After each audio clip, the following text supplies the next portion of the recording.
মালদ্বীপ ও কাতারের সঙ্গে বন্দি বিনিময় চুক্তি করবে বাংলাদেশ। ভালো খবর। এরকম চুক্তি আসলে আরো অনেকগুলো দেশের সঙ্গে হওয়া উচিত, বিশেষ করে সৌদি আরব, সংযুক্ত আরব আমিরাত। জানি না আছে কিনা, তবে এই চুক্তি দেখলে সাধারণভাবে মনে হবে যে বন্দি বিনিময় মালদ্বীপ আর কাতারের বন্দিরা এখানে আছে, এখানকার বন্দিরা চলে যাবে ওদের দেশে, আর ওদের দেশের বন্দিরা আমাদের দেশে আসবে। কিন্তু বাস্তবতা হলো এই যে মালদ্বীপ এবং কাতারের কোনো বাসিন্দা বাংলাদেশে বন্দি নেই, কেননা তারা বাংলাদেশে বেড়াতে আসে, বড়জোর তারা কাজ করতে আসে না, কোনো অপরাধের সাথে যুক্ত হয় না।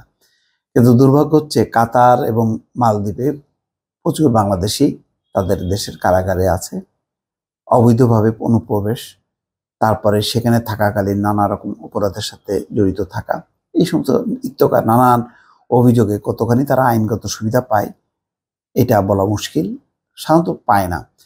তো যাই হোক, এখন এই চুক্তিটা করা হয়েছে, মূল উদ্দেশ্য হলো যে ওই মালদ্বীপ কাতারে যে সমস্ত বাংলাদেশি আছে শত শত বাংলাদেশি কাতারের কারাগারে আছে, মালদ্বীপের কারাগারেও আছে, এবং আমরা প্রতিনিয়তই তো দেখি যে অবৈধভাবে তারা থাকছে এবং পুলিশ যখন ধরছে ধরে নিয়ে তাদেরকে কারাগারে ঢুকাচ্ছে অবৈধভাবে থাকা বা চুক্তি ভঙ্গের কারণে।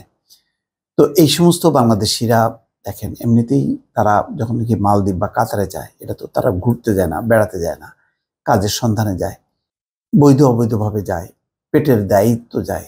এই নিরীহ মানুষগুলো যখন নাকি কাজ করলো তো ভালো, যখন কাজ না করলো তখন চিন্তা করেন একটা দুর্ভাগ্য। এরা কি আসলে অপরাধ করছে, কোনো আইন ভঙ্গ করছে কি করেনি, এটা কে যাচাই করবে, কে আইনগত সুবিধা দেবে? আমাদের এই দূতাবাসগুলো যেটা দেয়, এগুলি কোনো দেয়ই না, জাস্ট তারা শুধু ইনফর্মড হয়, ওই দেশ জানায় যে তোমাদের অমুক অমুকগুলো কারাগারে রাখলাম। কারাগারে থাকার পরে তাদের কি যে অসহনীয় অবস্থা, অকল্পনীয়। আমরা মনে করি মধ্যপ্রাচ্য এই দেশগুলো তো বোধহয় সোনার দেশ, কারাগারেও নিশ্চয়ই খুব কত না, ভয়ঙ্কর অবস্থা। এখানে খেয়ে না খেয়ে থাকে, আর ওদের খাবার খাওয়া যায় না, ওরা যেভাবে খায়, যেভাবে বন্দীদেরকে যা দেয়, এবং অনেকে অসুস্থ হয়, অসুস্থ হয়ে কারাগারে মারা যায়। তো এখন এই বন্দি প্রত্যর্পণ চুক্তি যেটা হলো, এরকম খুব দ্রুত বেগে মধ্যপ্রাচ্যের সমস্ত যে দেশগুলোতে আমাদের বাংলাদেশিরা কারাগারে আছে, ওই দেশগুলির সঙ্গে দ্রুত চুক্তি সম্পাদন করে এই কারাগারে থাকা মানুষগুলো বাংলাদেশে এসে যদি বাংলাদেশের কারাগারে থাকে, আলহামদুলিল্লাহ, তাও অনেক তারা হবে যে তাদের স্বজনরা দেখতে পারবে। আর ওখানে দেখেন বছরের পর বছর তারা পড়ে আছে, তাদের স্বজনরা তাদেরকে দেখতেও পাচ্ছে না।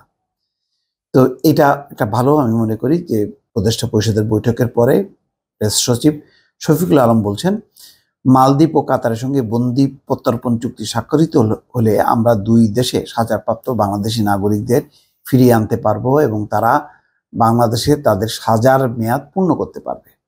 ব্রিফিংকালে বলা হচ্ছে, মালদ্বীপ সরকার ও গণপ্রজাতন্ত্রী বাংলাদেশ সরকারের মধ্যে বন্দি প্রত্যর্পণ সংক্রান্ত চুক্তির খসড়া নীতিগতভাবে অনুমোদন হয়েছে। চুক্তিটি 10 বছরের জন্য কার্যকর হবে এবং উভয় পক্ষ সম্মত হলে এটা আরও 10 বছরের জন্য নবায়ন হতে পারে। যাক, এটা একটা আমি মনে করি ভালো উদ্যোগ।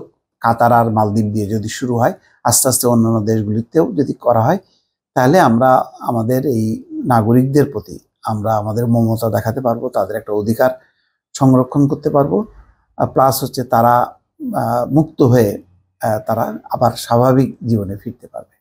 দর্শক ভালো থাকবেন, আল্লাহ হাফেজ।